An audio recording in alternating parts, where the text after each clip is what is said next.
Much love, and I'm Wayne Johnson with Doc and Queen Ministries. Let us get started in prayer. Dear gracious and wonderful Father, we thank you, Father God. We cannot begin to say how much we thank you. We thank you for your greatness. We thank you, Lord, for all you do. You have done so much for each and every one of us. Father God, we thank you for the many things that you will continue to do for us. Lord, be with this world, be with the people, those who are calling out, Lord, who don't know where to turn, Father God. Help them to understand that you are always available to them.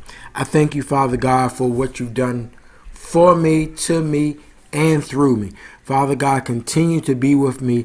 Lord, allow this word to go out and that it may inspire others. In Jesus' wonderful name, amen.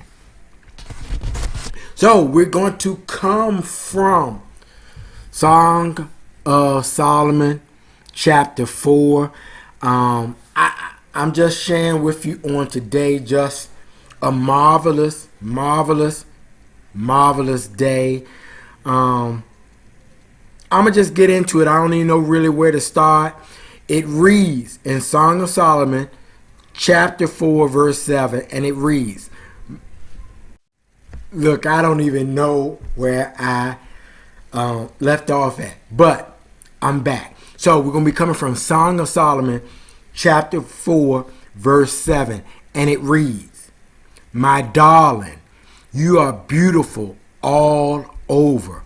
Every part of you is perfect. This just hit me today because I saw the most beautiful woman in the world. And when I saw this woman today, it made me think of the song, real old song, back in the day when I was a little kid. There's a song, and I want you to look it up. It was by Charlie Rich, and it's entitled The Most Beautiful Girl in the World. That's who I saw today. The most beautiful girl in the world. Listen to the lyrics, of course, but that is for those husbands in particular who are standing for their spouse. The most beautiful girl in the world. Take care. God bless. Much love.